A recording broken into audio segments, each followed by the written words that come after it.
So that's a nice draw. So the talk I'm going to give today is actually a much longer version of a talk I have to give in Taipei in a couple of days. The Institute for National Defense and Security Research, which is affiliated with the Ministry of National Defense in Taiwan, is doing a workshop on Chinese sharp power threats to Taiwan and Taiwan's place in the security arrangements in East Asia. And so I was asked to work on a paper thinking particularly about disinformation campaigns and the threat that they pose to Taiwan's democracy. And so you'll get the long version of this, and I certainly welcome your feedback on this, and I will take it into account as I figure out what exactly to focus on in a much shorter presentation up there. The other thing I'll say is there is a paper that is associated with this talk. If you'd like to see the paper, I'm willing to send it to you. It's not published, and I don't expect I'll be able to share it widely, but I'm happy to share it with you, especially since several of you are PhD students and interested in this. The last thing I'll say before I jump in is that, as Professor Liu mentioned, it is October 1st, and there's a tremendous amount of interest in the United States in Chinese propaganda and Chinese use of information or political warfare, even to project a certain image outward towards the rest of the world. And so this talk, I didn't plan it this way, but this talk actually does fit in very nicely with the kind of theme of October 1st, Wu Qingjie, in the People's Republic of China, right? So, without further ado, let me launch in to the talk here. Let me start with a preview, and the image I want to start with here is President Tsai Ing-wen, of course, of Taiwan, has been facing questions about her PhD, her 博士, right? Is it legitimate? Did she really get it from the London School of Economics in 1984? And the conspiracy theorists who are pushing the idea that she did not say, well, it wasn't in the records at London School of Economics, or it was restricted. And then there's this, there's actually a copy of it, at least a picture of it that's been floated on the internet to try to dispel these rumors. And the rumors just keep coming, right? There's, no matter how much evidence you can provide from the London School of Economics themselves, from Tsai Ing-wen actually releasing the full copy of her dissertation and putting it out there for everybody to read. I've actually read a chapter of it. I read it on the plane over, and yeah, that's pretty good, actually, for as dissertations go. So despite all of this, there's still these rumors that it's somehow illegitimate, right? And this is effectively what we call disinformation. It's a kind of fake news or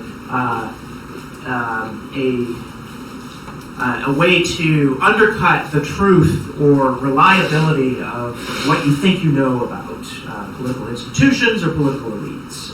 And it's usually to serve a strategic purpose. It's, in this case, to try to undermine the legitimacy or credibility of Tsai Ing-wen. And since we have an election coming up, there's probably an incentive to try to depress support for her in a way that would harm the DPP in her campaign. Right? So there's a strategic political motive here.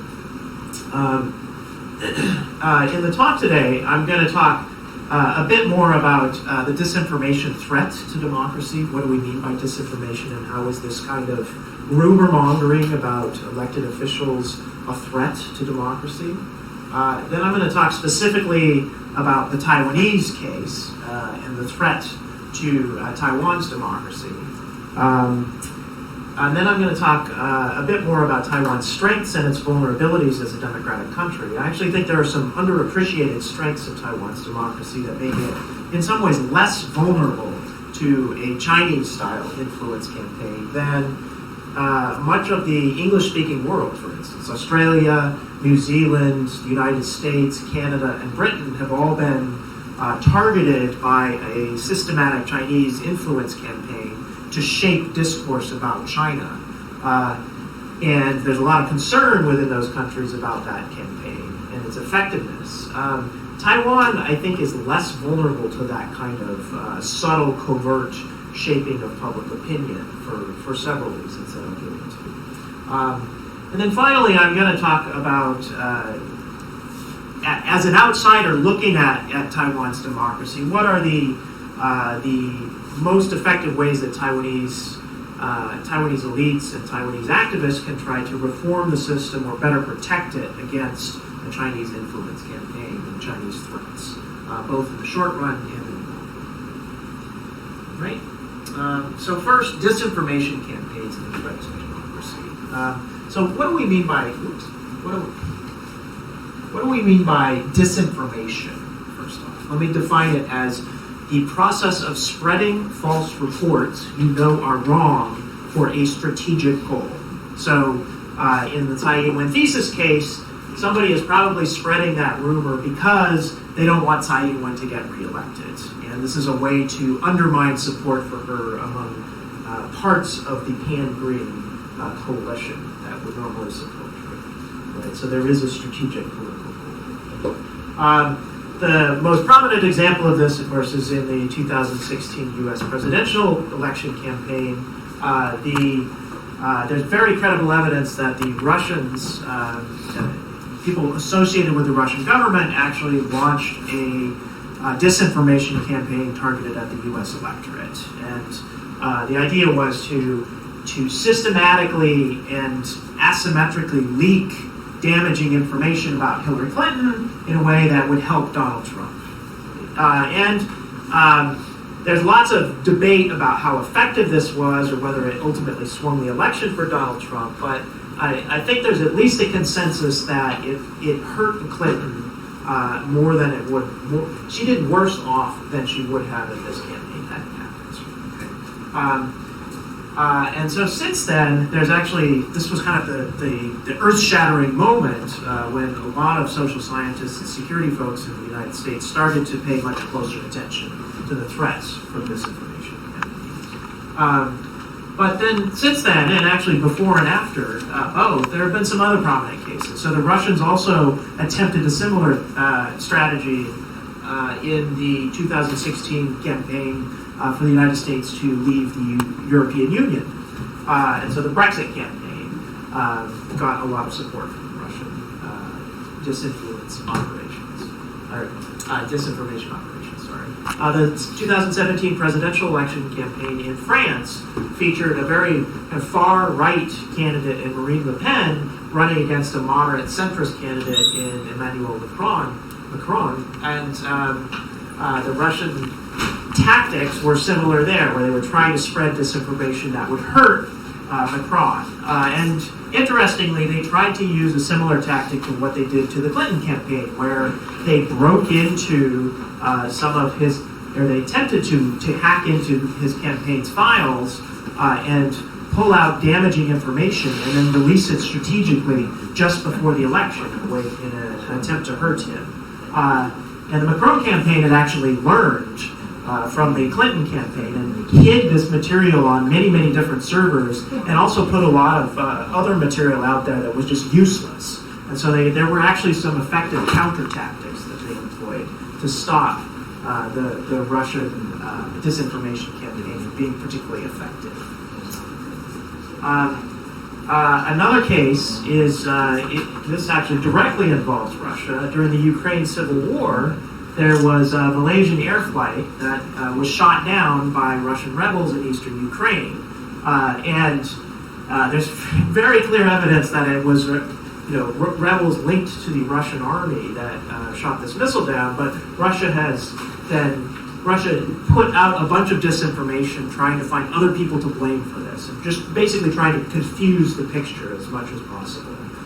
So there was just a huge amount of misinformation about who and why, who shot this missile and why they might have shot it. Okay, so this is the emerging threat of the disinformation campaign, of a disinformation operation against democratic countries. All right. As I mentioned, there's been this surge in interest now in this topic in the United States and elsewhere. There's lots of new research and reports coming out about disinformation. I put 3 of them up here.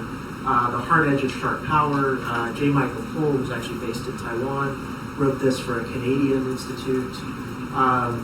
Larry Diamond and Orville Schell have a report that came out from the Hoover Institution at Stanford, where I'm at, last December, called China's Influence in American Interests, and it was an attempt to document the use of Chinese sharp power in a lot of Western countries, not just in the United States, and suggest ways for combating that influence or counteracting it. And then fairly recently, there was a new report that came out by something called the Computational Propaganda Research Institute, based at Oxford University, that is a kind of global survey of disinformation campaigns and attempts to track just both who's doing the operations and who are the major targets of the operations. These are just a representative sample. There's actually quite a few other reports that I've come across just in the last month of working on this project. And they run the gamut from another Stanford report looking specifically at the U.S. electoral system and its vulnerability to hacking or to disinformation that tries to undermine the credibility of election results, to a specific look at higher education in Europe and Chinese influence there, to concerns about truth decay or people who the decline of trust in reports from any source, to China's technology transfer strategy and their ability to draw sensitive technologies or access sensitive technologies from Western sources, to a report on specifically Russian campaigns in the European Union and their effectiveness over time. So there's a lot of this stuff. This is a hot topic now. And my own entree into this, I'm not a security person by training, and so I initially came into this as someone who thought mostly about the threats to democracy, and then people started getting interested in the Taiwan case, and I started to wonder whether they had got the Taiwan case right or not, whether they were focusing on the right things. So there was just actually recently a report that came out of the Stanford Cyber Policy Center looking specifically at the disinformation threats to Taiwan that came out within the last month. The Varieties of Democracy Institute, which is based in Sweden, the director of that institute, Stefan Lindberg, was just here actually in Taiwan and gave a talk up at Zhengnan, I think Tainan as well, on Taiwan. They actually have a report that finds that Taiwan is the top target of fake news of any place in the world. And so Taiwan is a clear target. No matter who's doing the study, Taiwan pops up close to or at the top of lists of countries that are targeted by disinformation campaigns. This computational propaganda research project has a report just on Taiwan. And then the Stimson Center is actually just did a workshop on lessons from Taiwan that might be applied to other countries, and things we can learn from the Taiwan experience. So there's a lot of interest in the Taiwan case as well.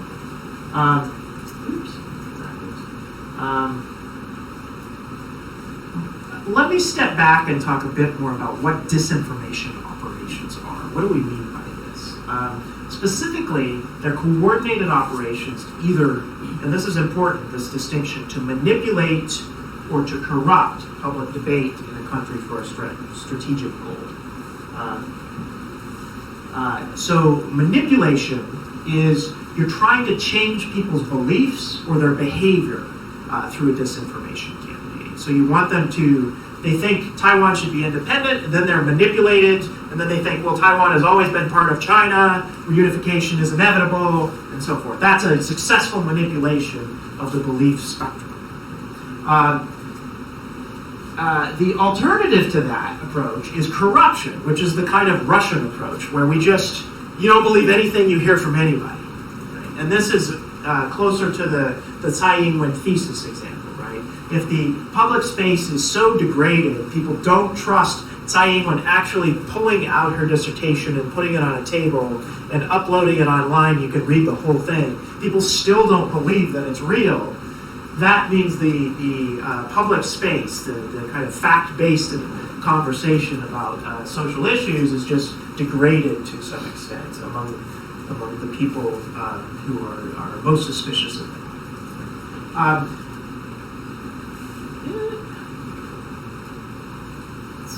There we go. The final point I'll make here is that this definition of disinformation doesn't depend on who the actors are. The actors can be private, they can be public, they can be foreign governments, they can be domestic actors. It doesn't depend on their motivation, so they could be doing this purely for money. So an example of this would be there's an actor out there, Liu Hua or somebody from Hong Kong who's very famous, and then you threaten to release a bunch of damaging information about that person unless he pays you. Right? That's a purely financial motive. There's no kind of deeper political strategy in this. And so that could be a disinformation campaign. Of course, the political examples, there's also military disinformation examples. So in the Chinese case, they're on October 1st, they're going to have this big parade, and they're going to show a bunch of new weaponry that has been developed, and they're releasing it to the public for the first time. And there's a lot of propaganda associated with that, what that new weaponry can do. That's a kind of military motivation for a disinformation campaign. And then finally, disinformation campaigns can be really simple, or they can be really complex. So the Russian operation in the United States in 2016 was pretty complex. Right? They had to hack into the Democratic National Committee servers. They had to strategically figure out when they were going to release that information, how they were going to release it, how to amplify the effect of that information. That was complex. This is very simple. This is so I was at Liuhe Ye last night, the Liuhe night market, and there's a Falun Gong group there that approaches most people who don't look Taiwanese and wants to basically tell them about Falun Gong, and they hand out little pamphlets, right? This is a very simple form of an influence operation. They're trying to tell you about the things that they really want you to care about in China, like organ harvesting and torture of religious prisoners. And so both of those things, the Russian attack in 2016 and Falun Gong at Liuhe Ye, are disinformation campaigns of some sort. They're the kind of information operation. All right, so forms of information operations. There's a critical distinction between misinformation and disinformation. Let me get both up here. So misinformation is the spreading of false information, but you don't know it's false, you yourself, if you're spreading it. So perhaps the people who are accusing Tsai Ing-wen of not having completed her dissertation, perhaps they really believe the information they're sharing. That's misinformation then.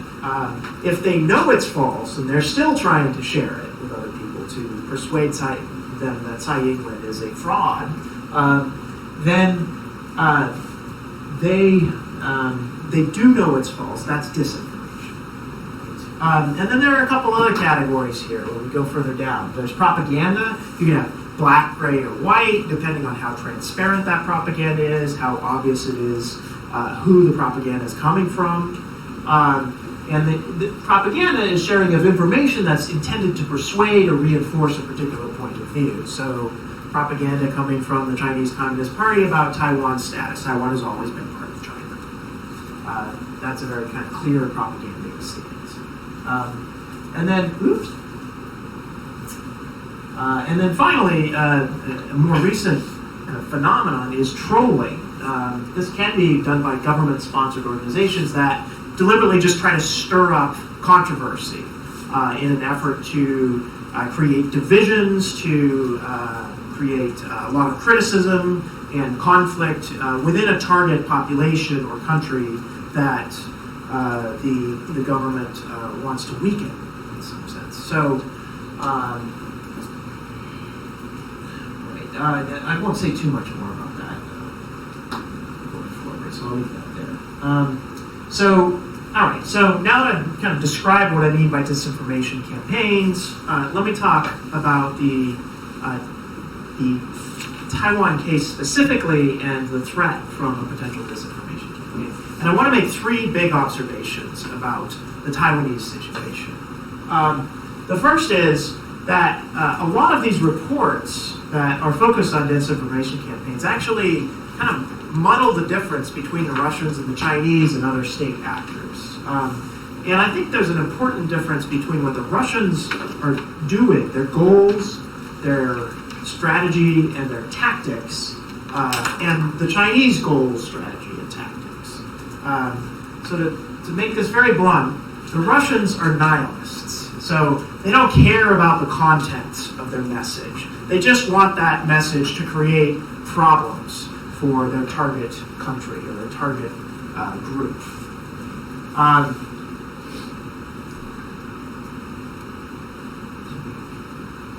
There. Oops.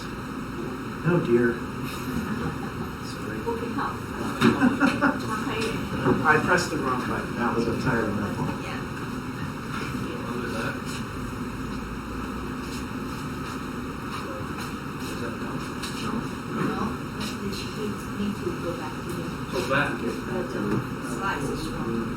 All the way back? No, that's fine. But, Which one?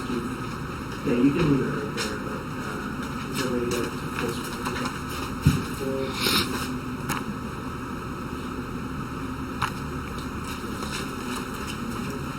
There we go. Perfect. Thank you. Sorry about that. Okay, so the Russians are nihilists. The goal is information corruption versus manipulation. So the degradation of democratic discourse and trust in institutions. And I would note, particularly for anybody who has an international relations background here, the Russians are a declining power. They're not out trying to move up in the world so much as tear everybody else down to their level. Right? They're not anywhere near as powerful as they were in the 1980s or the early 1990s. And so the Russians, they're playing with a weak hand in essence. And so disinformation campaigns that try to tear down other institutions are the kind of actions that a relatively weak actor in the state system, interstate system, will take. The Chinese are a rising power, and so they have an incentive to build new institutions and not just tear down old ones. And so I think that it partly explains the difference between the two countries' strategy, goals, and tactics. So the Russians don't care about the message they promote as long as it creates some conflict in the target group. If we contrast with the Chinese approach, the Chinese really are ideologues. The ideological message, the content of that message, is really important to the Communist Party of China. Right? And in fact, the staging of the October 1st Guoqingjie events is, there's been months of rehearsals. All of this is very, very choreographed, finely choreographed.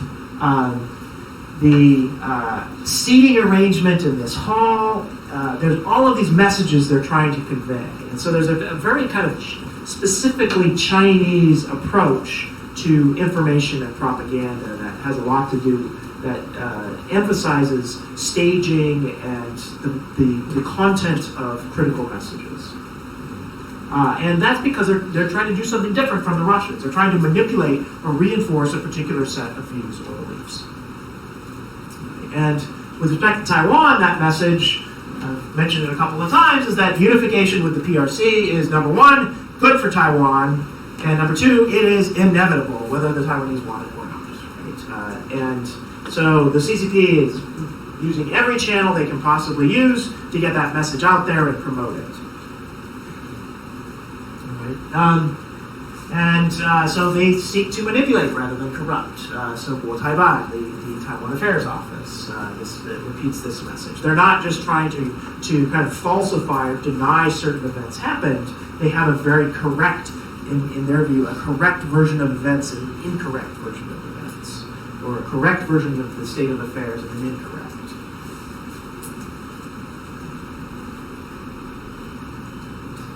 Okay.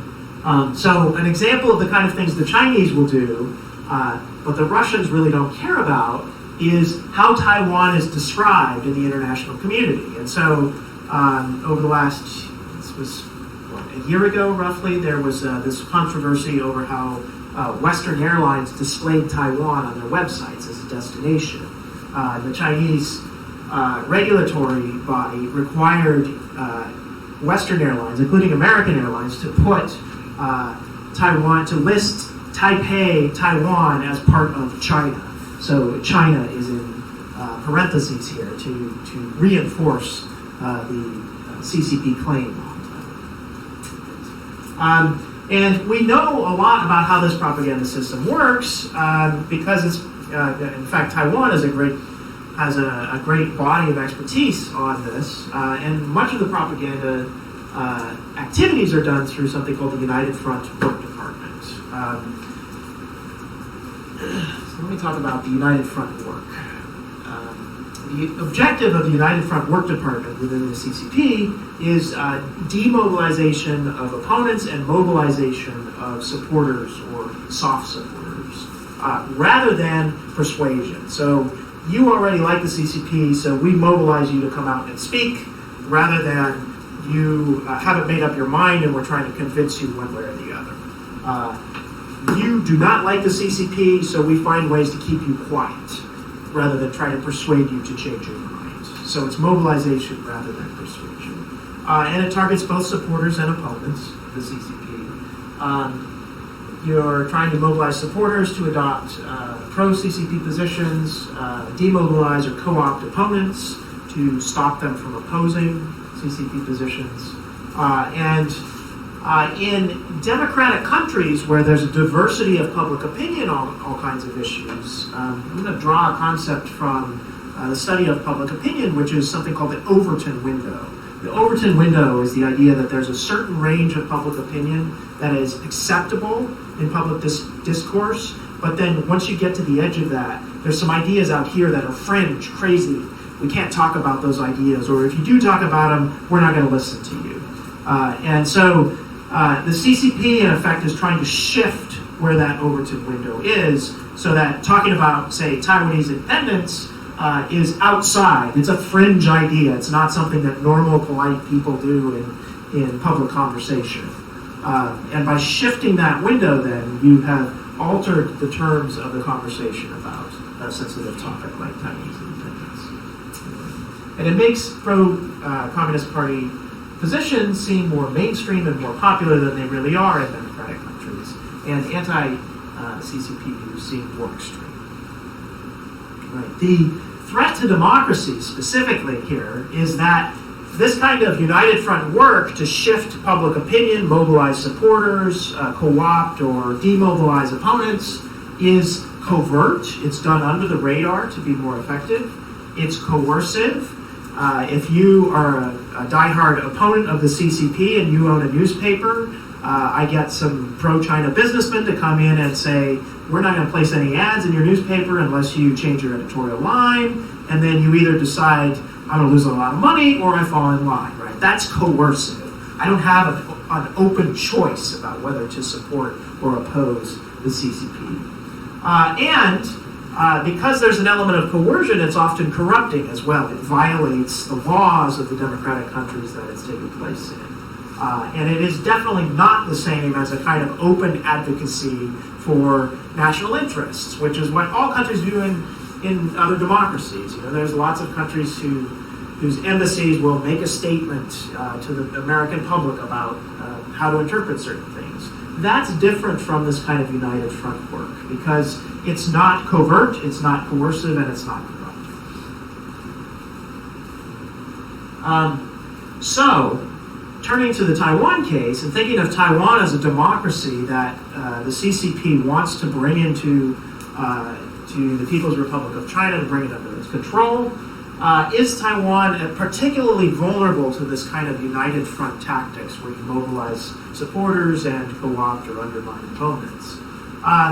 Yes, like all democracies, Taiwan is vulnerable, but I do think we can get carried away with how vulnerable Taiwan is, because there are several things that make Taiwan a bit better prepared to counteract United Front Work campaign. One is that there's a long legacy in Taiwan, going back to the KMT-dominated martial law era, of countering CCP political warfare and studying this very well. So there's a lot of traditional expertise within the Taiwanese security state about this kind of propaganda warfare and CCP tactics.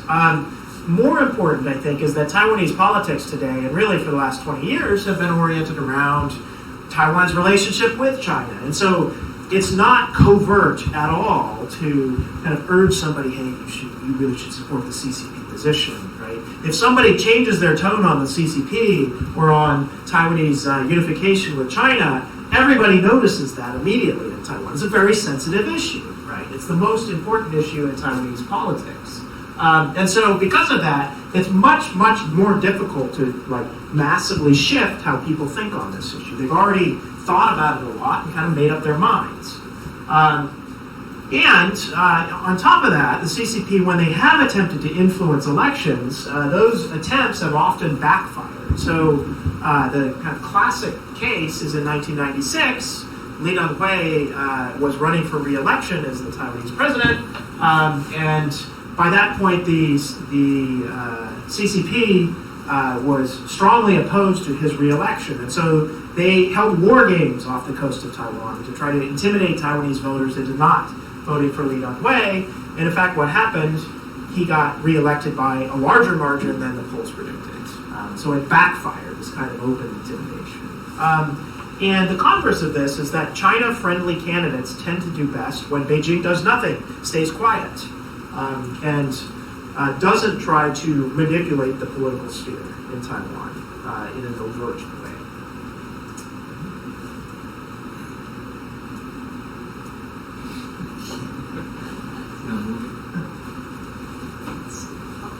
Okay, got it. So the second point was that Taiwan is better prepared than a lot of other Western democracies to counter Chinese influence threat. The third is that the bigger threat, I think, to Taiwan's democracy is overt, not covert.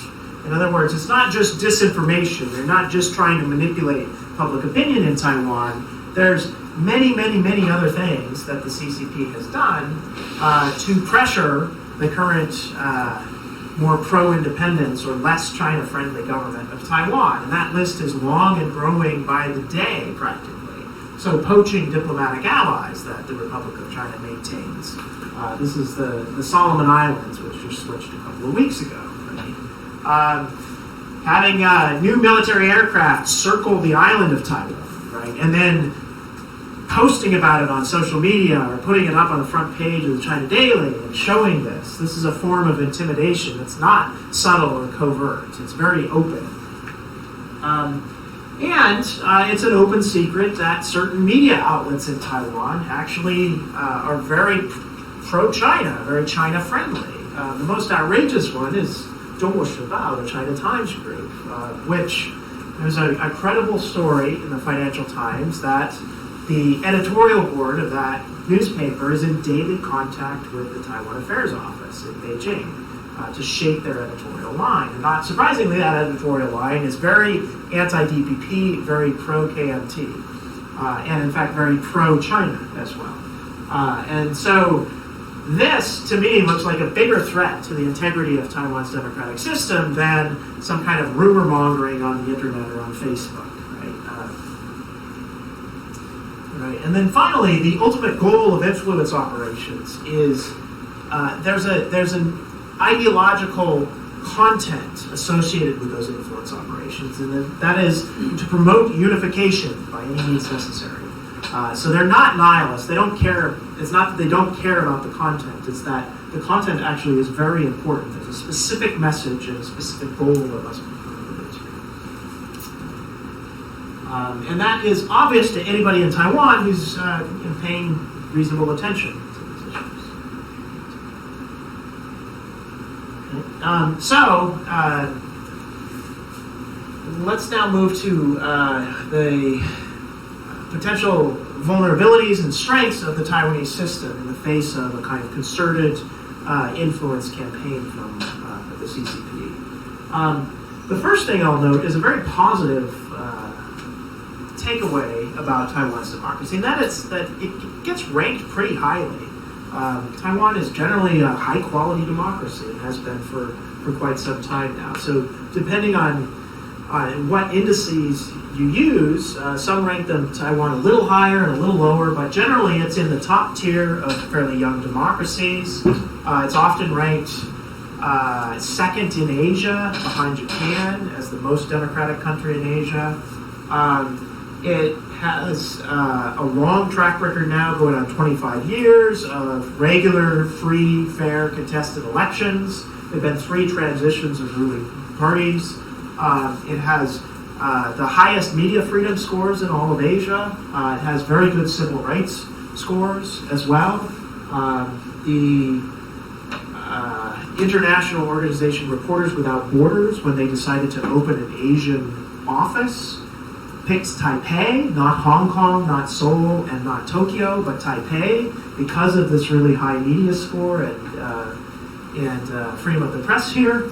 And so there are lots of good things about Taiwanese democracy that it's important to remember when we get there's a lot of kind of negativity surrounding Taiwan's ability to counter Chinese influence operations, and it's helpful to remind ourselves that Taiwan still looks really good, despite facing this kind of threat for the last 25 years. Part of the reason Taiwan's democracy looks so good is that it's got some underappreciated strengths, I think. And one that really became apparent to me only in the last couple of years when I started talking to researchers in Silicon Valley who were concerned about election hacking by the Chinese. And thought, the Chinese will break into the Taiwanese election system and they will monkey with the numbers, they'll change the tallies, they'll totally create a mess. I was like, it's all on paper. You can't do that here. The Taiwanese electoral system is actually quite low-tech and quite transparent, and it's also very efficient and very accurate. And so, in fact, the Taiwanese actual electoral management system, I think, is a model for most of the rest of the world. The United States could sure use some lessons from the Taiwanese approach here. So we're protected by our backwardness. Yes, exactly. You don't want electronic voting. Low tech is high tech. Low tech is better here. Manual, right? And I encourage you, if you are around during the elections in January, go observe voting in the county, because it is really impressive just how transparent and open it is. They hold up each ballot individually, and anybody watching can see for themselves how each ballot was cast. And so this is a really hard system to hack, probably one of the hardest in the world.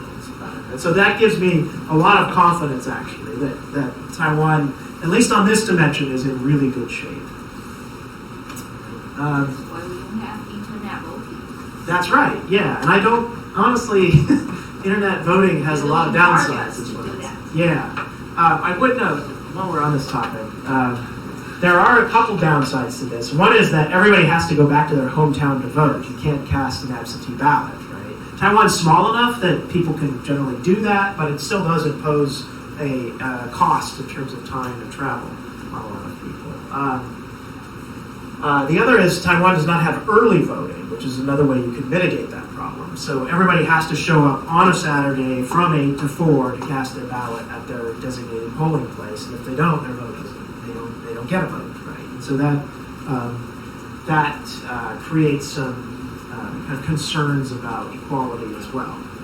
But those, to my mind, those are fairly minor issues relative to how bad it could be. All right. I'll go backwards again. There we go. Okay. Second, this is I've been kind of hammering this point everywhere I go for the last year, but in Taiwan, most people hate the major political parties. There's a lot of distrust or a lot of feeling that Taiwan, in order to be fully consolidated, needs to move beyond having just the KMT and the DPP and some minor parties. They really need to talk about other things besides the China issue. I actually think the KMT and the DPP, having been around so long and having been so well institutionalized, is a major strength of Taiwan's democracy. It means that if you don't like the incumbent party, you know who to vote for the other one. If you don't like the blue party, vote for the green. If you don't like the green, vote for the blue. So at a minimum, you can get electoral accountability in each election, right? And there are other places, including Indonesia, where that's not always so clear which party is in and which party is out. And sometimes they're in and then they're out and then they're in again, right? And so there's this kind of conspicuous, what was the word?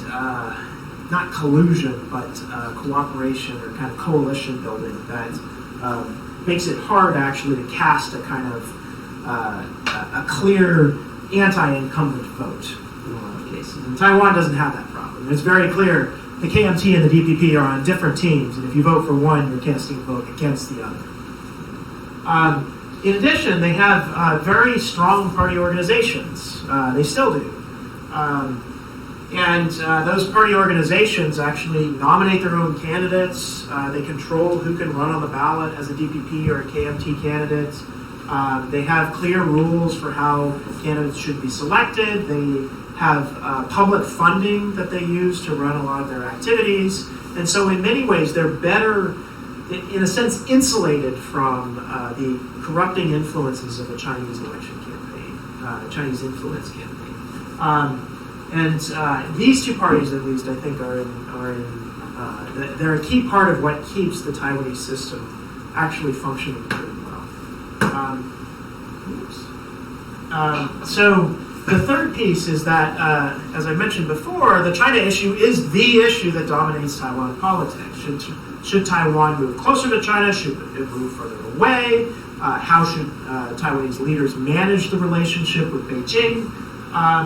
And on one end of the spectrum is a big block of partisan voters who are inherently suspicious about anything to do with China. And that actually is a kind of strength of the system if you are worried about a Chinese influence operation campaign.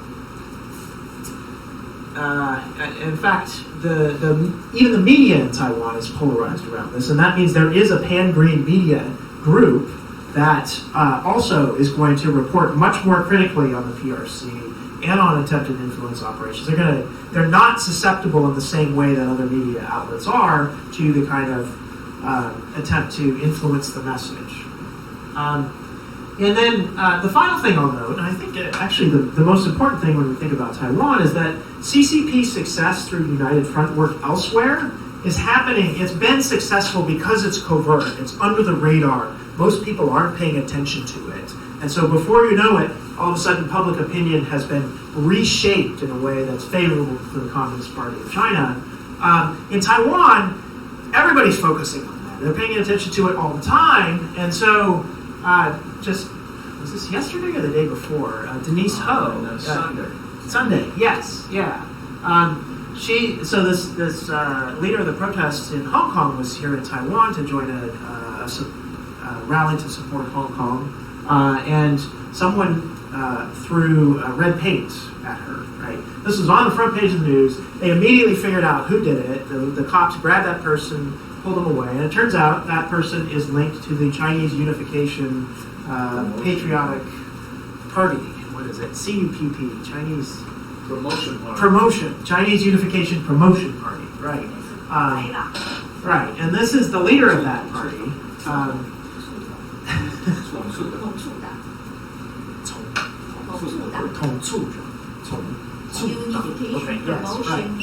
Right. That party is now in the news a lot. There's a lot of attention on it. And that is actually bad for that party because they're radical, they're trying to intimidate people, they're trying potentially to use violence or these kind of violent tactics. They would be much more effective if they were operating under the radar. And in fact, this guy, the leader of the party, was arrested about a year ago for,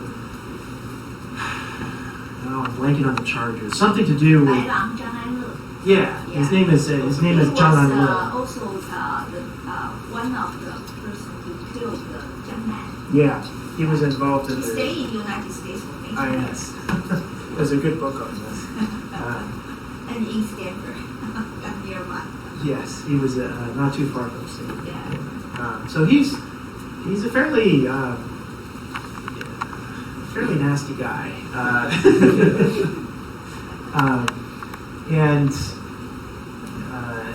but he's clearly a fringe character in the Taiwanese system, and he hasn't been able to intimidate people into silence in the same way that he might be able to do in, say, a Chinese American community in Los Angeles. And so, because so many people are focused on the China issue, the China threat, I think this is a good thing. Other strengths of Taiwan's democracy that I'll focus on just briefly. The prosecutors' offices in Taiwan are actually pretty independent, pretty professional, have the ability to investigate cases and actually put people in jail for violations of laws. This isn't true in all democracies. Mexico is a good example where it's just drug lords can operate with impunity beyond the law. That doesn't happen in Taiwan. Also, there's an active civil society in Taiwan that helps monitor attempts to influence the Taiwanese public sphere and can mobilize against these influence operations.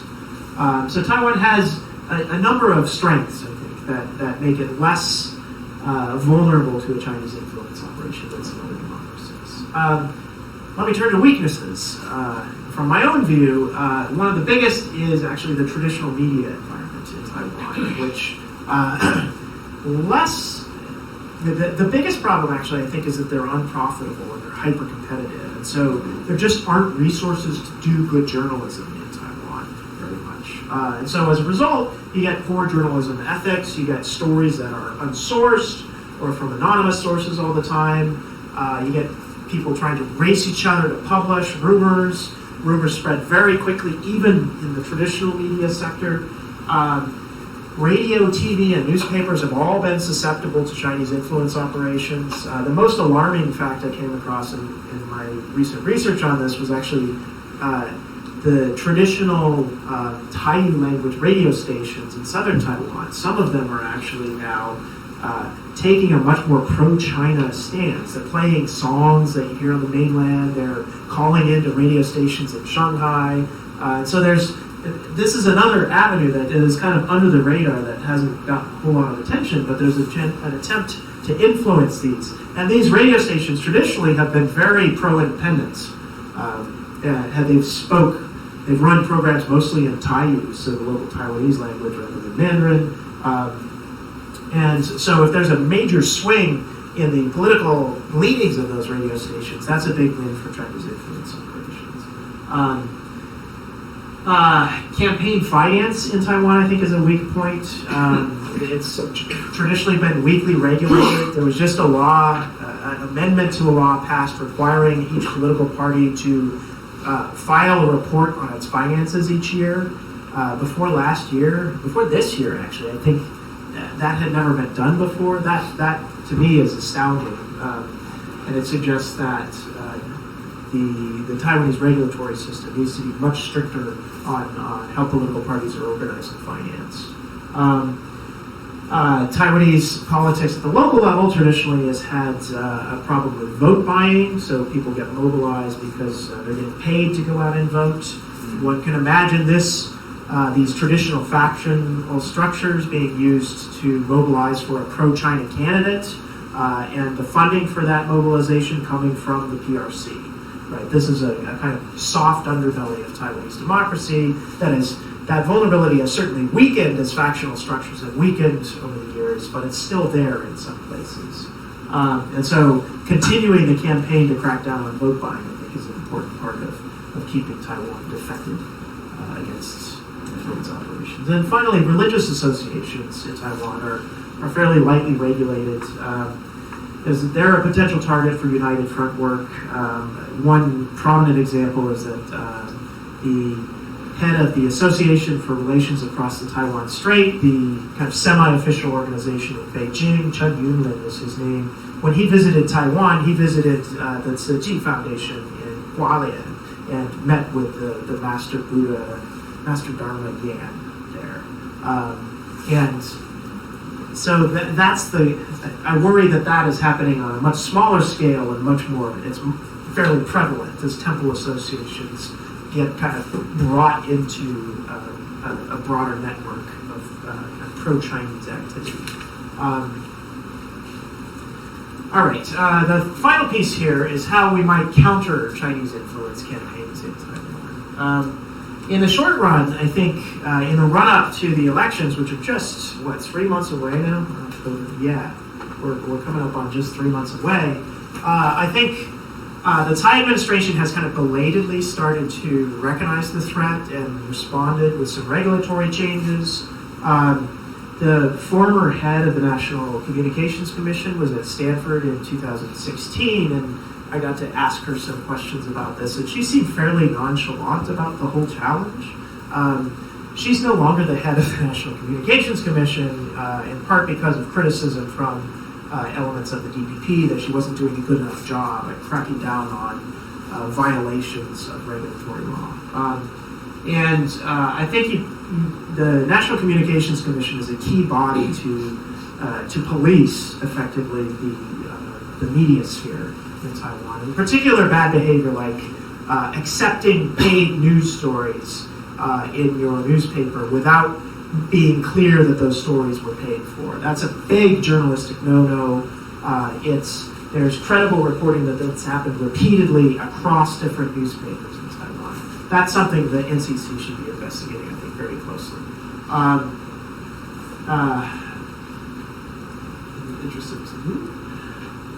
Let me also say something about the legislature. The legislature under the DPP, again, in the last year or so, has really kind of stepped up amendments to laws to try to strengthen reporting, transparency, scrutiny of groups that are linked to China somehow. And I think these are all good steps, and there probably need to be more of them over the short run to ensure the integrity of Taiwan's democratic system. And then finally, prosecutors' offices, here they are actually arresting John Wadong. They need to continue to do what they're doing and investigate these violations of Taiwanese law as well. So that's the short run. If we step back and think a bit more about the challenge that Taiwan faces, though, the challenge is not just the upcoming election, but it's the election after that, the election after that. Right? This Chinese threat of disinformation or influence operations is not going to go away anytime soon. And so the weak points in the Taiwanese democratic system really need to be strengthened over the long run. And so if we think about how to do that, I'm just kind of throwing ideas out here, but one idea is to try to improve the media environment in Taiwan so that it's less driven by rumors and sensationalist reporting. And a big problem there is there's just not enough resources or funding. And so if you could infuse some more resources into the media environment, probably would have to come from the central government. But you could create a more robust public broadcasting system, public television system, a more robust central news agency that's more independent and does more investigative reporting, and so forth. So that's one idea. A second is that Taiwan does have public funding for political parties. It's allocated based on the seat share, or the vote share that you got, the party list vote in the previous election. But it's probably not enough. You probably should raise those amounts. And in particular, I'm worried about what happened to the KMT when there were some investigations of their party assets and their bank accounts were frozen. They struggled to pay their own party members' salaries for a while. And that, to me, suggests a vulnerability, that they would then be open to CCP influence via the kind of financial channel. And so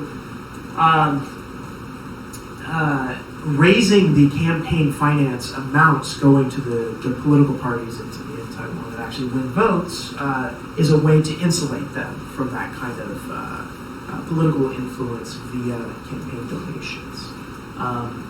The third is prosecutors' offices are really an important part of the accountability of the Taiwanese system. Bulking up the resources that they have to go after specific threats to Taiwanese democratic institutions, I think, is a good move. And then related to that, the Taiwanese courts are one of the most distrusted of all of Taiwanese political institutions. The Tsai administration proposed very early on to reform courts. That reform hasn't gone anywhere yet, is my understanding. And so finding some way to increase trust in the judiciary and to actually ensure that people who commit crimes against democracy in Taiwan are prosecuted and that everybody believes that process is fair is another critical element of strengthening Taiwan's democracy in the world. So that's it. All right, thank you.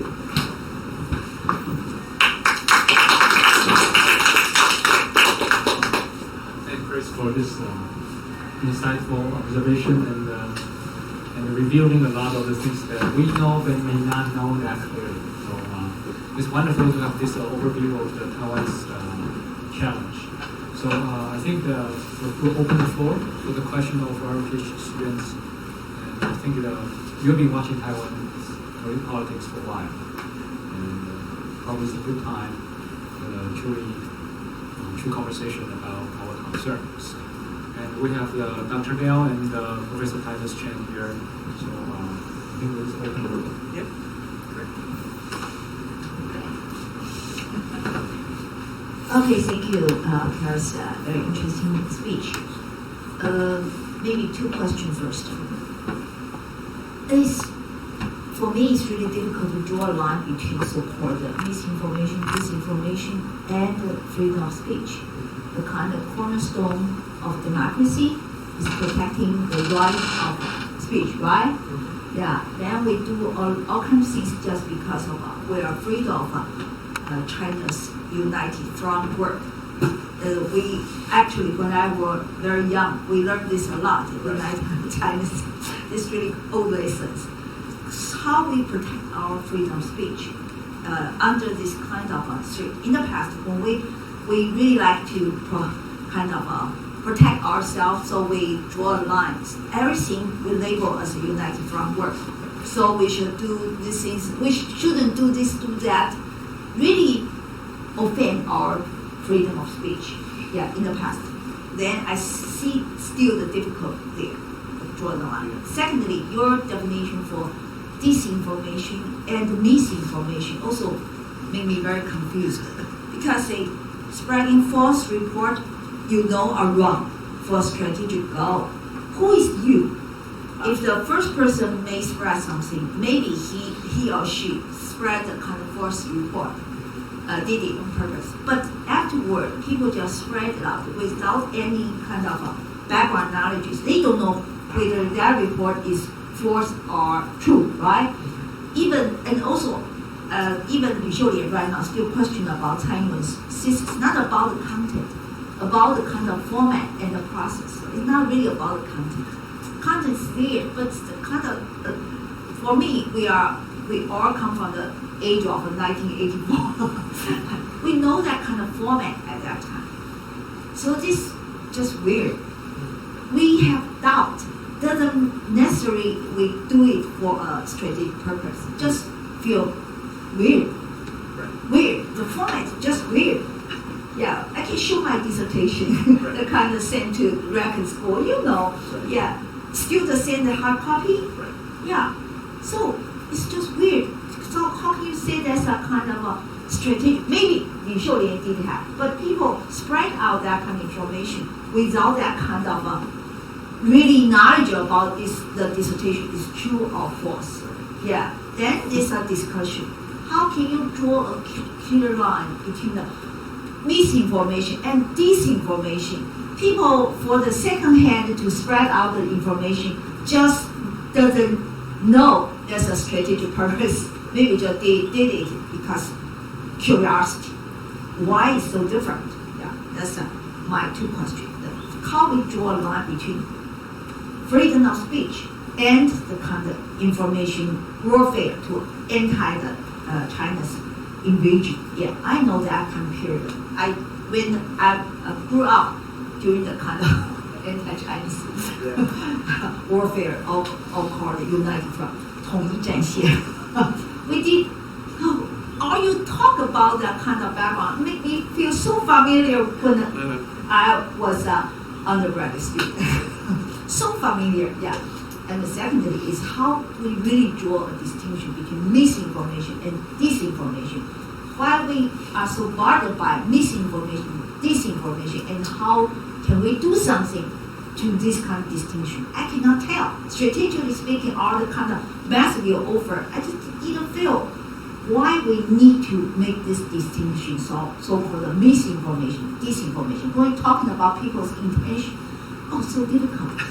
How can we know this person did this is because he knows it's a false, but he did it on purpose? I cannot know. So it's really weird for me. And Not easy. not easy, yeah. The theoretical importance or kind of practical importance for us to draw this kind of distinction between misinformation and disinformation. So let me respond to actually the second point first, which is That's a more technical problem. yeah. I think the distinction is less important than what to do about information that is wrong. Yeah. Right, and it's I put that up there, and I'm thinking I probably won't mention it in my next version of this presentation because I think it distracts from the larger point, which is that when there's wrong information out there, you have to figure out how to show people that it's wrong and to make them trust you that it's wrong, right? And so the Tsai Ing-wen dissertation example, for instance, is there a way to convince people that it is a legitimate dissertation? Not only dissertation, also about the kind of format. The format It's weird for us. It's weird. Right. Why so different? Right. So the question of how to Draw a line. or how to deal with Unite from either misinformation or disinformation is that it requires some kind of good reporting or fact checking. It requires a source that you trust to go out and tell you, do the investigation, tell you what they found. And so this brings me back to the need for some kind of trusted source that could come from civil society. It could come from a professor in the United Kingdom going to the LSE library, pulling out the dissertation, looking at it, saying, yeah, it's legit. I've seen many dissertations like this before. If you heard that from somebody you went to school with, you would probably believe it, right? So it could come from that source. It could come from a reporter from the Guardian in London going into the archives and pulling it out and writing about it. It could come from somebody here going over there and writing about it. But it has to be a source that you trust. And ideally, it's a source that people of all political persuasions in Taiwan trust and believe. And so finding that person or finding that source is the kind of critical counter to a disinformation or misinformation campaign. The second piece on freedom of speech and the need to distinguish between attempts to manipulate the public opinion environment and freedom of speech is a really important one. It's really hard to answer, right? But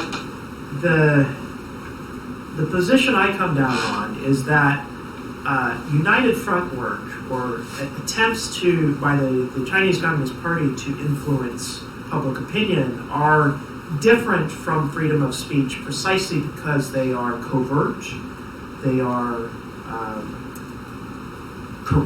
coercive, and they are corrupting. Right? One of those three. And so the counter to that is to say, okay, if you are out in the open and you are clear with everybody that you are from the United Front Work Department and you are saying this, great, we'll allow that, right? Just tell everybody who you are, though, and who you're really representing.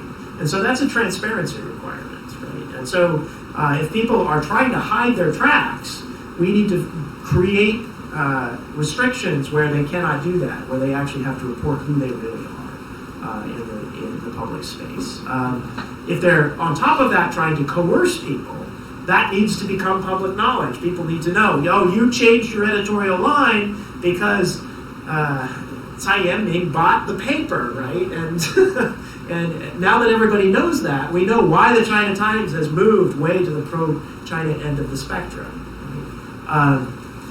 And so as long as it's open, then China Times can go ahead and continue with their pro-China speech, but we know why they're pursuing that line.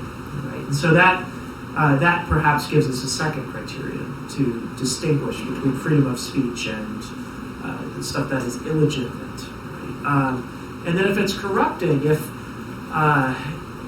there are paid advertisements in Taiwanese newspapers that the Wu Taiban placed there, and they look like news stories, and it's not obvious that they were paid for by Wu Taiban, that should be a legal infraction. It should be a violation of law or regulations. We should not allow that. Right? Transparency is the key here.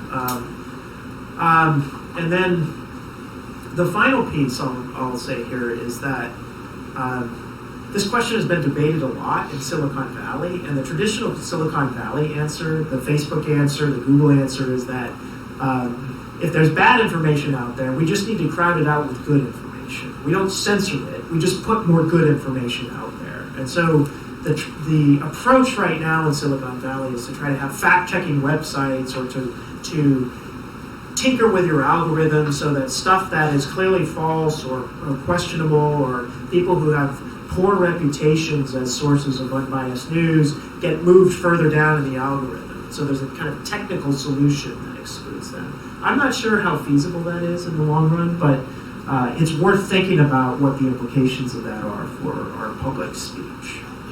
Just one more. In the long term, I think also Templeman mentioned that better we nurture young generation, so-called 媒体识读的，媒体识读怎么 literacy, yeah, media literacy.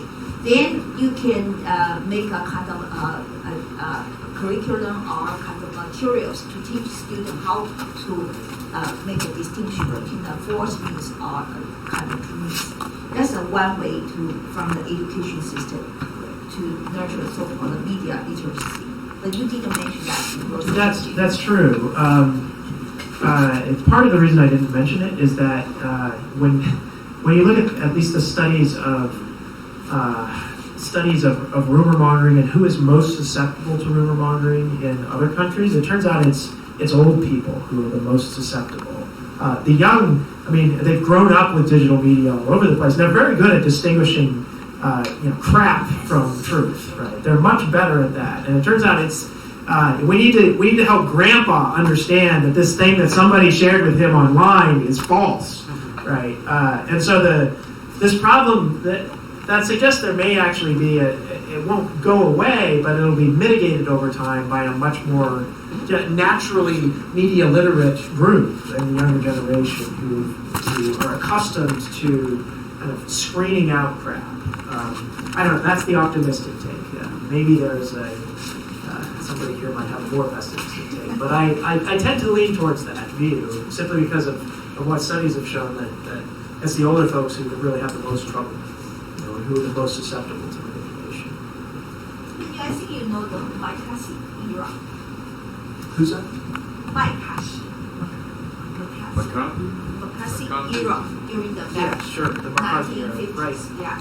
United States so afraid of Communist Party, right. Communist invasion.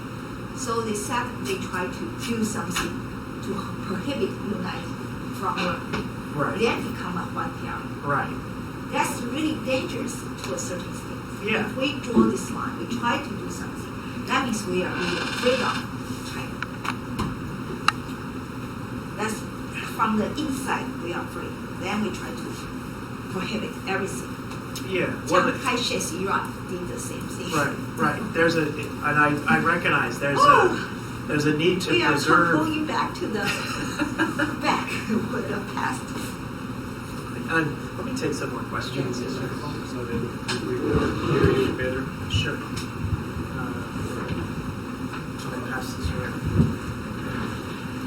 I just have a question about You have to compete for the valuable chances and time, because when we have started, when professors start to talk, then you have a chance.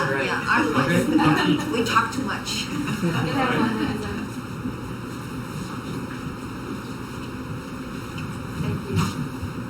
Thank you.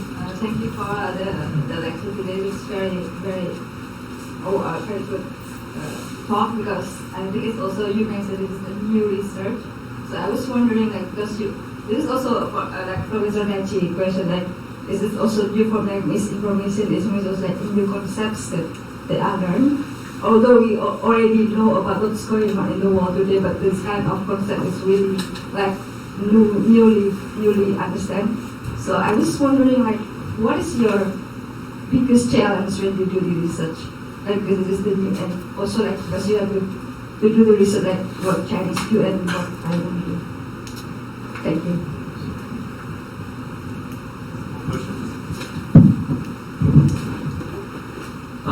I have a question related to the Professor Daitilio's comment regarding the online media. From your observation, I would like to ask you about what did the Taiwan government do? What did the Taiwan's government did, and what they have not done yet in order to prevent such disinformation spreading in the internet, especially the social media? Thank you.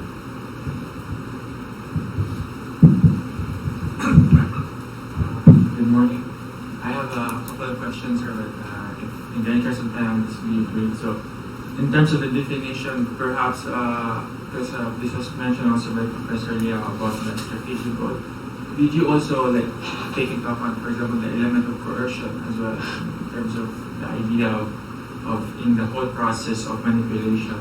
And also, I was looking into you mentioned about the weaknesses of or the sort of the strengths about of Taiwanese politics in terms of countering the disinformation.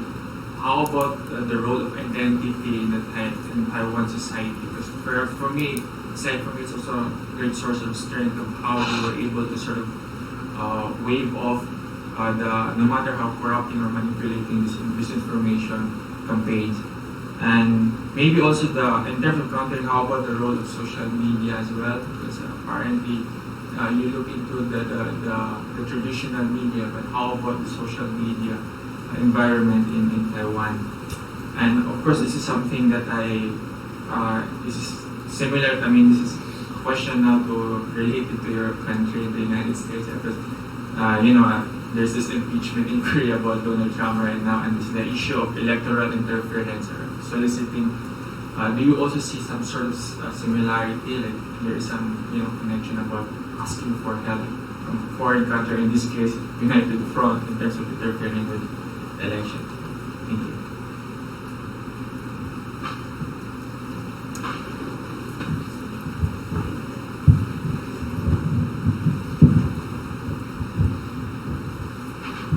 I also have two questions. One is the same kind of Professor Liao. What's the distinguish between the misinformation and disinformation? It's quite how to explain it is hard to And the two is what do you think about the multi-parties or political parties? Is dynamic equilibrium, is it okay in Taiwan, or is it other way? Yes.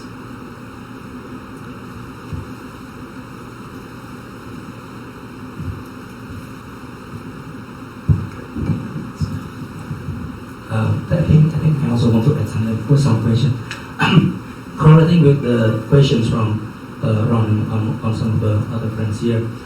Basically, I just want to know your opinion of your suggestion that said about the social media and new media approach of this issue. How to educate people mostly, because you said also that maybe the generation that kind of believing everything that is circulated in media, they will be replaced by the younger generation, but without any handling from the government. I'm not sure whether this thing can be can be fair to countering this kind of issue from China. Thank you. Further questions? All right.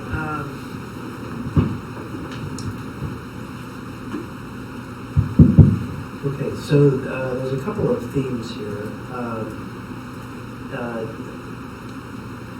First off, I'm now convinced I don't want to dwell on the difference between misinformation and disinformation. I'm just going to toss that in any future presentations because, yes, it's a subtle distinction. It has to do with intent. It has to do with your knowledge about the information. And for what we're talking about in the Taiwanese case, I think it really isn't an important distinction. So I'll toss that. Is misinformation or disinformation a new phenomenon? No, and it goes back thousands of years, in fact, as a kind of strategic tool. You leak certain information that's wrong to your enemies to make them believe certain things. So in World War II, the United States and actually all of the allies in Europe had a concerted disinformation campaign to mislead the Germans about where the Allied invasion in Europe was going to come.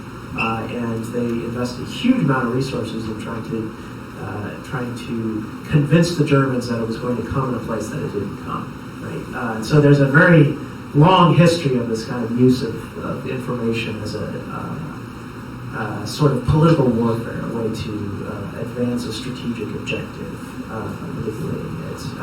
What is new here is the fact that the kind of information environment is very decentralized, so we're all networked with one another. So I don't have to go to a central authority to get my information. I can just get it from you on Facebook, or through WeChat, or through Line, or whatever. So that's a little different. And then it's instantaneous. It's like somebody posts something on Facebook, and within an hour, 1 million people have seen it, potentially. Right? And so rumors could spread in the old days very, very quickly as well, but now it's instantaneous. And so even if you do have a kind of fact-checking group that's working to push back against these rumors, if they're time sensitive, if they happen the day before an election, it may take a while to discount those rumors, whereas the bad information is released immediately. And so it can be used, time is actually a big difference now. And so that's a big part of the challenge we find ourselves in today.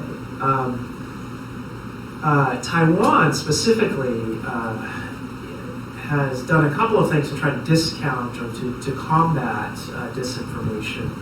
One is creating a government agency or government group that has teamed up with Line, and I think they may be cooperating with Facebook as well to put out government statements in response to rumors that are incorrect online on their platforms. And so they have a partnership with these privately owned technology companies that run the interfaces to try to push back against the rumors and report when there is incorrect information. The problem with that, potentially, is that people, particularly if those rumors are about the government or they're about Tsai Ing-wen or they're politically sensitive, and it's a government agency then trying to dispel the rumors, people who are already disposed to distrust the government are going to see the government pushing back and say, aha, I know they're pushing back, I know it's true because it's damaging to them and I don't believe it.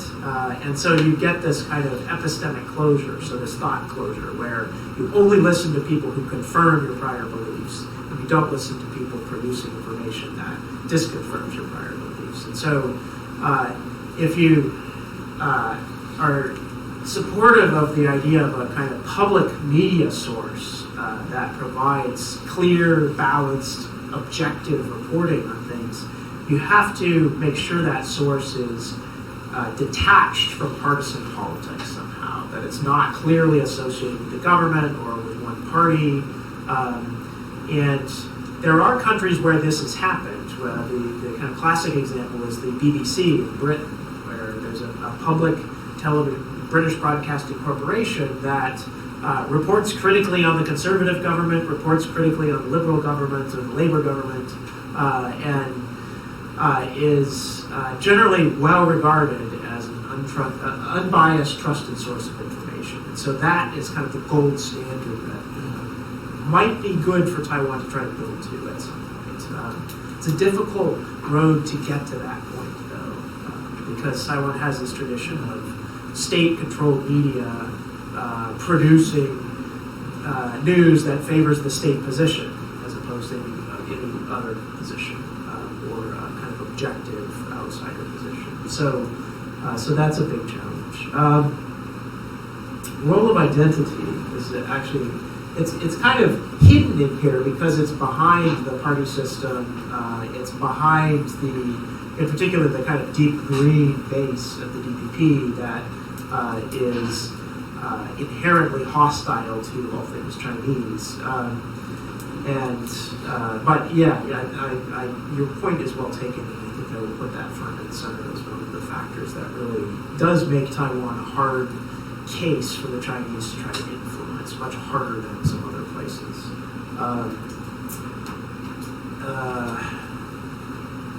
Let's see.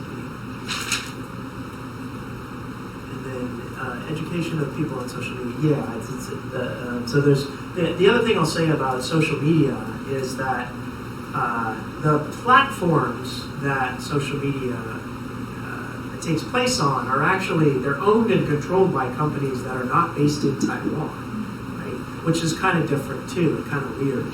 And so there's a tremendous amount of power in the hands of Facebook to decide how they're going to regulate what is effectively a public space, online space in Taiwan. And it's a handful of people sitting in an office in Palo Alto, or Menlo Park in this case, deciding how they're going to regulate speech in the Taiwanese context. And that makes me really uncomfortable. I think that's a decision that Taiwanese should make as a collective society. And so Facebook doesn't want to be regulated by any of the countries they're in. They push back very hard against attempts to manage how they regulate speech online. But I think we're headed in a direction where each state is going to start intervening more in those decisions. It probably should, honestly. It should not be up to a handful of dudes in Menlo Park to decide what constitutes appropriate speech and inappropriate speech on the platform in Taiwan.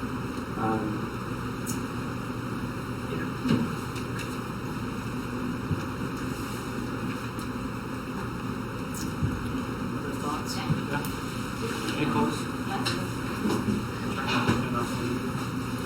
Well, thank you for your talk.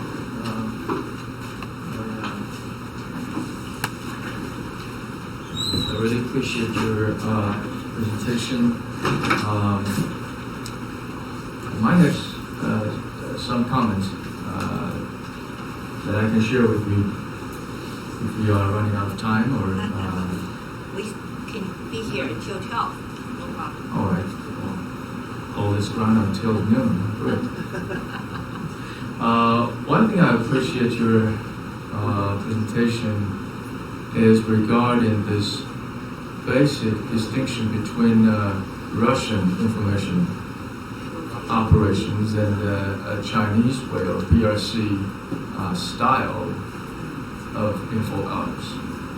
And I hope you will be able to talk to friends in Taipei, especially central government and their academic allies, because right now they have made up their mind based upon this false understanding regarding Chinese style of information operations.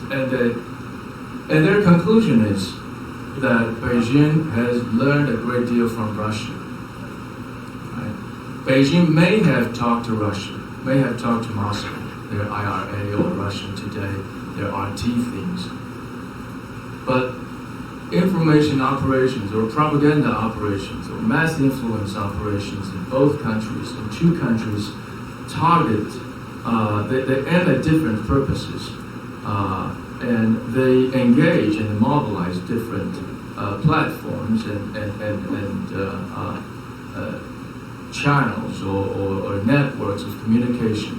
They serve different purposes. They employ different methods and approaches to serve that purpose. One thing you mentioned is trolling.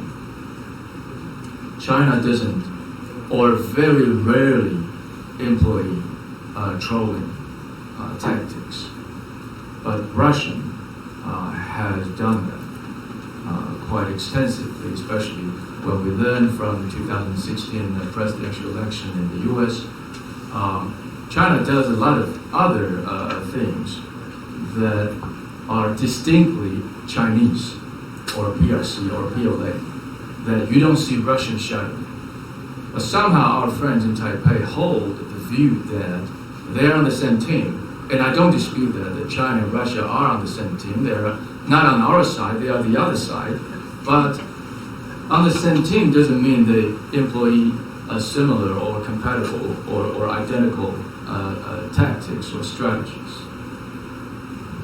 Without understanding that part of information operations, we cannot have proper counter strategy. If we hold the view that what China is doing is actually what Russia is doing, then we will be developing wrongful and ineffective and misguided and misleading counter strategies, and that concerns me. That's one thing that I appreciate your presentation.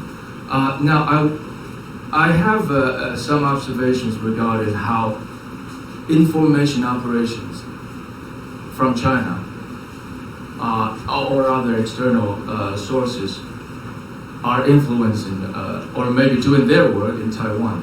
I think people most of their time, their daily living, and the people are the prime target of information operations, right? They don't target machines, they don't target algorithms, they target people, especially people like us, regular people who are not that knowledgeable about politics or PRC politics or PLA stuff, right? How many people are currently watching, the military parade in Beijing and identifying the most sophisticated and advanced weaponry system? If I'm not here, I might, in my office watching that parade. But how many people in this building are watching that parade? Probably just me and one of my poor students. So, Yeah, I saw from the Facebook. Yeah. information operations target people like us, regular people. 今天 Maybe we're gullible. 阅兵，中国学校阅兵。大阅兵。 People do not seek truthful information. People seek useful information. I learned that a great deal from China. In China, even regular people, not just party members or government officials or business tycoons, they know they have to follow, the breaking news from People's Daily or party press, not because they believe in the authenticity or truthfulness of those news stories provided by People's Daily, but because they understand they have to follow, the party's instructions. And where do you get those instructions from? You get it from party press or newspapers or 新闻联播. Those are not necessarily truthful information, but they are useful information. So when we apply this understanding to situations in Taiwan, we know when we talk about media literacy, then we talk about news stories being processed and uploaded and consumed by audiences like us. But that's not everything. Maybe that's just 20 or 25% of information being processed, understood, and consumed by regular people on a daily basis. What about the rest 80 or 75%? That's information shared privately or semi-privately under the rug, under the table. And that's the information that avoid or cannot be fact-checked. But they are useful information. Useful in terms of what? Useful in terms of, echoing or vindicating our prior or existing beliefs or values. And that's, I think, is a rather challenging dimension of a media or of false information, condition in Taiwan. That's the gray area where public authorities cannot go into. But that also is the gray area where United Front work is working, at a full speed at their best. Information that cannot be verified, information that is embraced uncritically, because those are information, those are stories that we love to embrace. We want to, have it to satisfy our human needs, our psychological or our cultural needs. And so on top of media literacy, I am thinking about social literacy. Information literacy in social relations, information that spreads, that diffuse and contaminate Taiwan society through, people-to-people connectivity, temple, religious associations, hometown associations. Maybe in Taipei people don't worship gods or bond with their the people of the same origins, but here in the South still people are a good number of them are still very religious, and they are bonding, trying their best to bond with people of the same family name, the same bloodline. And false information spreads through that kind of networks. This is the hidden battlefield, where United Front work is contaminating this society. So I don't know how we handle that, but I hope we'll be able to identify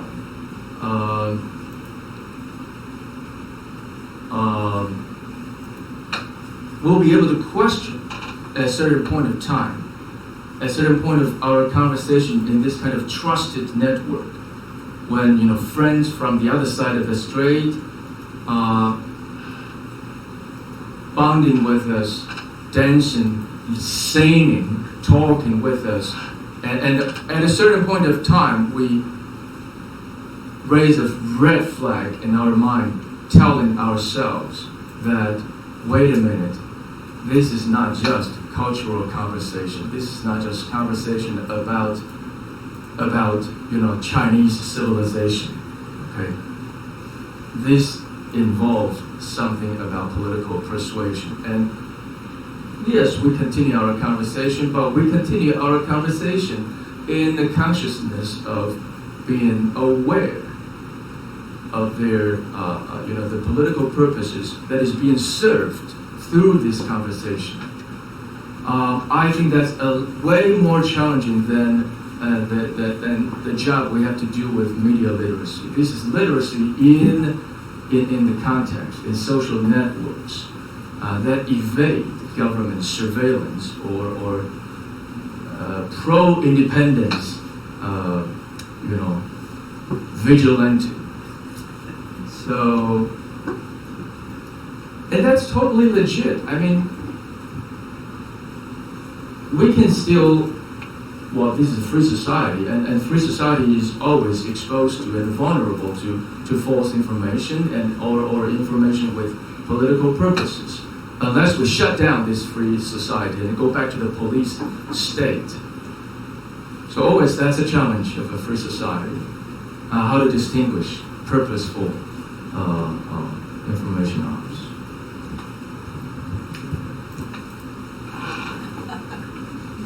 Well, that's a comment. You didn't have to. The conversation. I mean, give some short.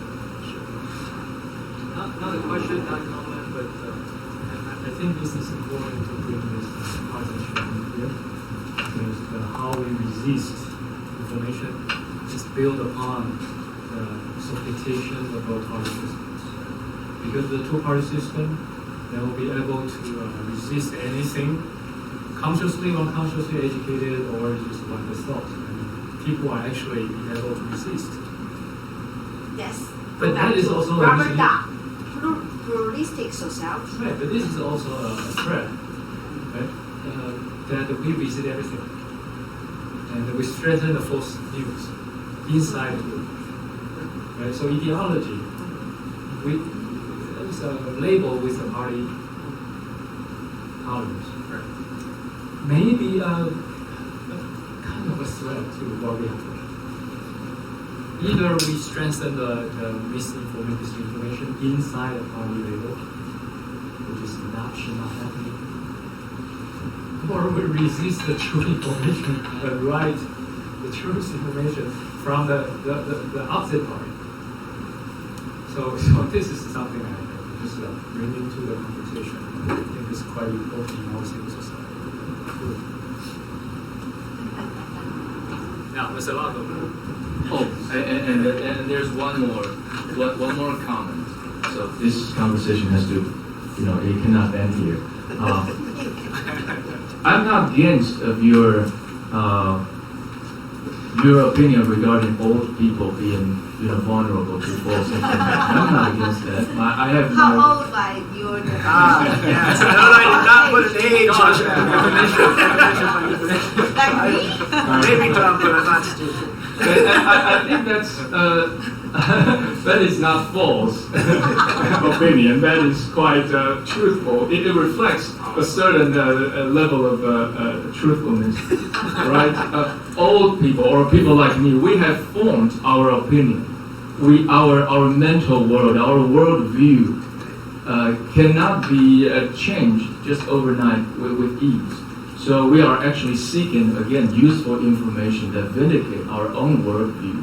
So that's why old people or people like me, middle-aged people, are easily swayed by false news, maybe.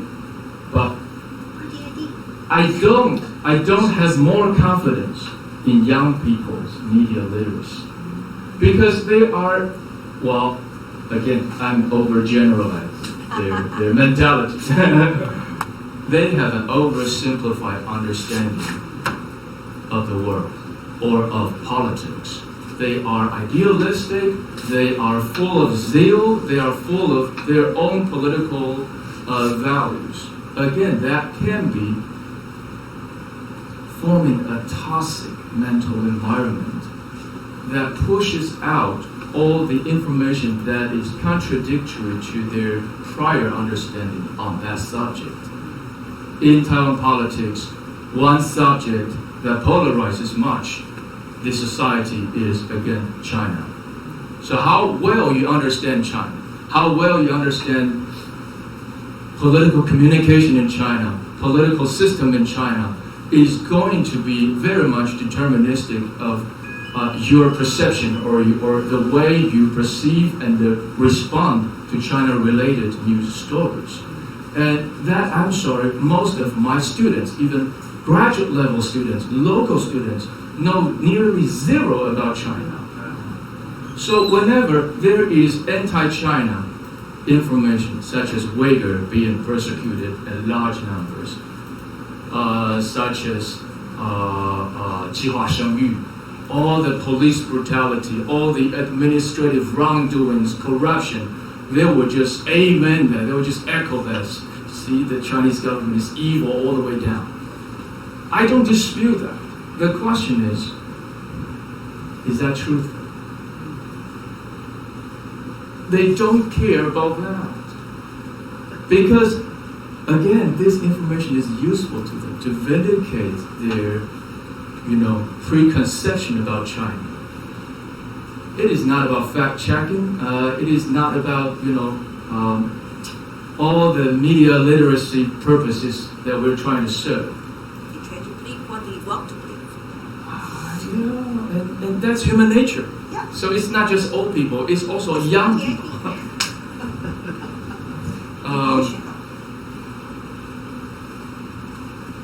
So that also is a challenge.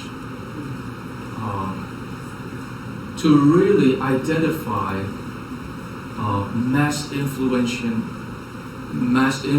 operations, campaigns from China and develop our own counter strategies, we first of all have to understand what Chinese politics looks like and how it operates from within, how it extends its influence overseas. And that takes a lot of time. Right? And effort, intellectual effort, is what, young people have to do, but maybe they're not, less incentivized to do that.